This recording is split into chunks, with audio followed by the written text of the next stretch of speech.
So part of what I've got going on is the new in the Delta 88, we need this. I ran out of gas the other day, so we need to put this in. This is a new sending unit. So the way these work is, as the gas goes in the tank,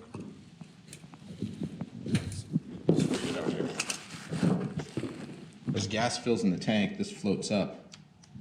And in there is in that little spooky box is a little resistor or something that just tells the gas gauge where it is. Well, my gas gauge, when you fill the tank, it goes to like, the gas gauge goes to like, well, it doesn't move. And then as you're driving along, it slowly goes up to about, a half tank or a little under a half tank, and then it slowly moves down. As it moves down, it's always been accurate. Well, yesterday on my way to work, it was not accurate, and I ran out of gas on the highway, so I had to call someone from work to come get me. But this is the gas gauge, as you can see right there. So that's kind of cool. So we're going to go into the car and take a look. So I've already been under here and done some work.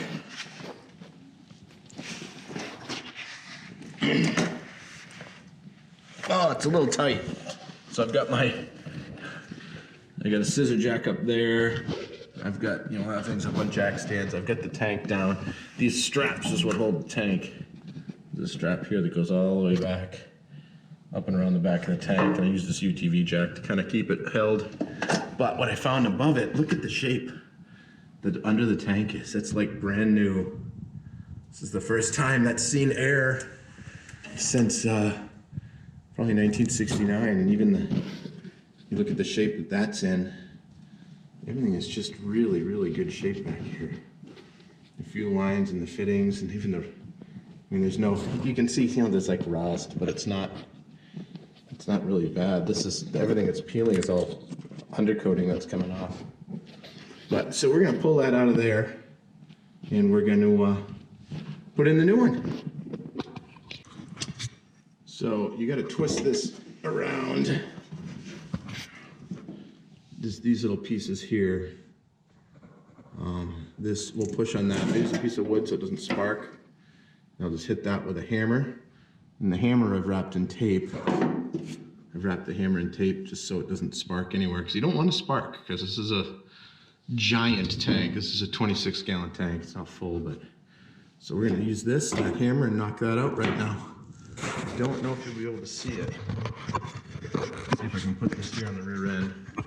Here's this on the edge. Let's see if we can get it.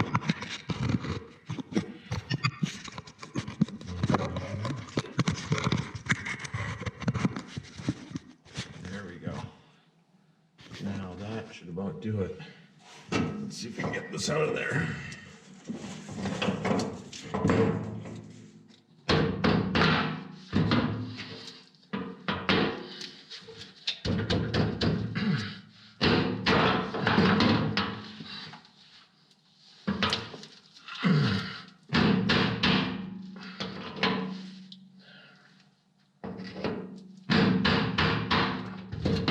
It's moving.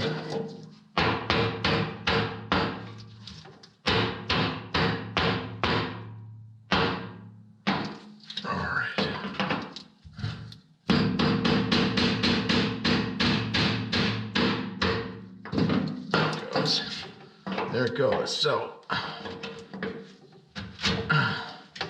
once it gets over there, this whole thing should pop out. A little farther, maybe.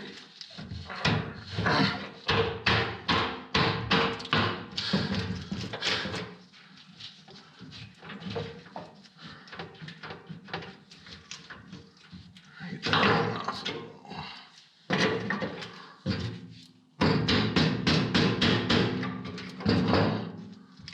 Pieces of wood in here, you gotta be careful not to drop in the tank, because that'll make a problem.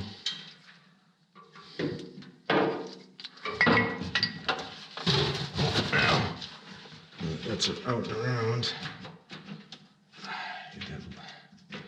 fillet needs to come out a little bit further.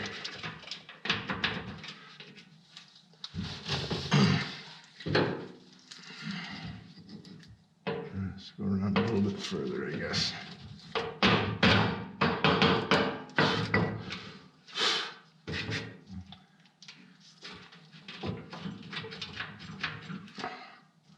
It wants to come out. All right. We're going to see how that works in a minute.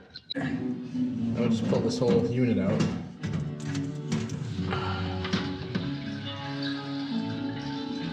Drain the gas. So that is the old unit, which looks different than the new unit, so I'm going to figure that out right now. See what the deal is. So I've got the old pump out, or not pump, the old sending unit here. This is the old one. Like I said, it looks kind of rusty, but it's not bad condition. And it looks much different than the new one, because it's much different than the new one. This is a style that, like I showed before, that as that goes up and down, it sends resistance to the gauge, and it tells you how much gas you have. So that one's going in. The problem is that now with this one, it'll probably, as I go around corners, this will move up and down. It'll do this kind of action GoPro stuff. My first GoPro anyway, by the way, playing with. So that's that. This one, the old one, I'll flip this over here and show you what this looks like. This is pretty cool setup, but this part here is pretty messed up right there. It's not really holding it. See, it pops off. And then as you go inside and take it further apart, I can see where my problem was. So as you can see inside of there, there's that float, that black piece in there. We'll take this whole side piece off here, I'll show you. So this comes up, and this is like just a hollow tube that this float rides inside of, and it does that so that that's what keeps the gas from sloshing around, from changing the current, and keeping that float from bouncing up and down. This next one's going to bounce up and down, which is going to be bad, but oh well, that's part of old cars. You can't get this, you can't get the other style anymore.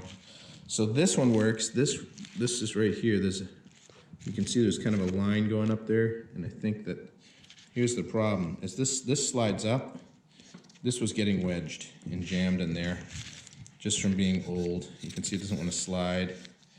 It's not super dirty or anything, but I think it's just swelled enough that it doesn't like it. And there's a ground strap on here that it rides on. And then on this side there's another thing that it rides on here. This track. And there's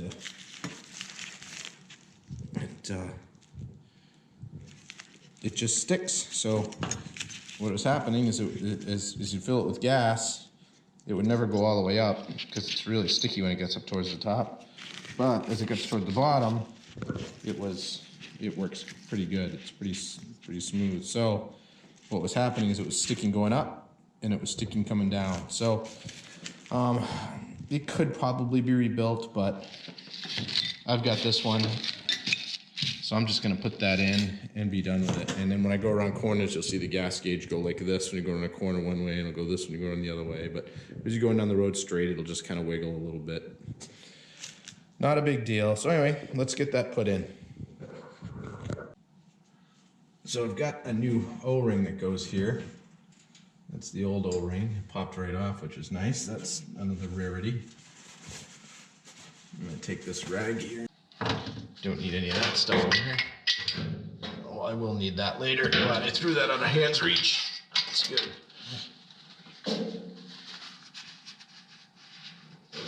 For as old as it is, I'm really surprised. It's like really nice.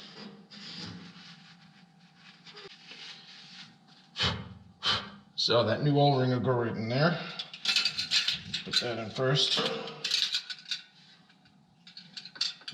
Actually, the O-ring will just sit on here. So I've got the whole unit here, O-ring and all. I'm going to slide that in, just like so.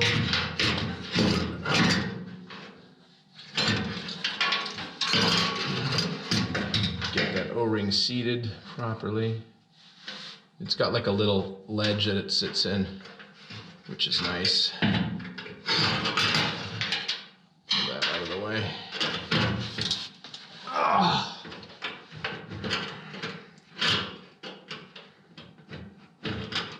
Need my board here. Oh boy. There. Yeah. The new O-ring puts a lot of pressure up, so it's kind of tricky to get those always to seat in there just right. There we go.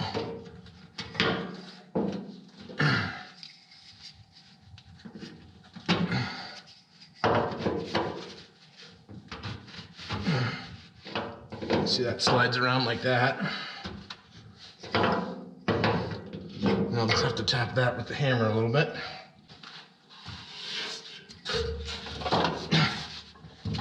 Easier said than done.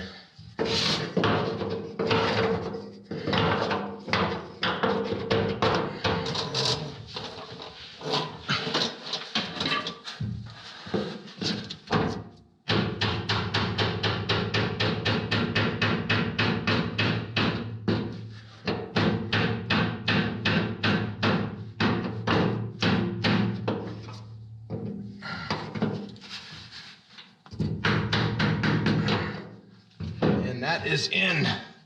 That's locked, that's locked, that's locked. This is in nice and tight. I can put the lines back in. That's the ground wire. I'll plug that ground wire in.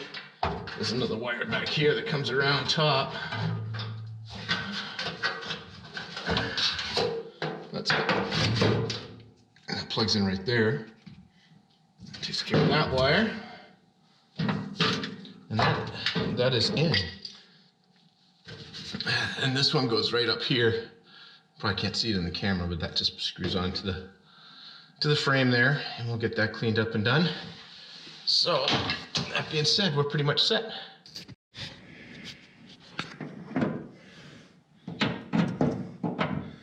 Tightening up the straps.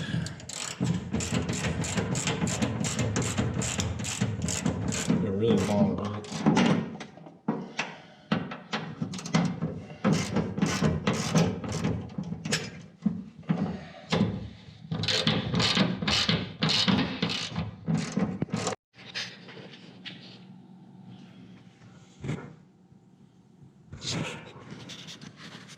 So that about does it for putting in that sending unit. We'll fire it up and put some gas in there and see how it works, see how it flops back and forth.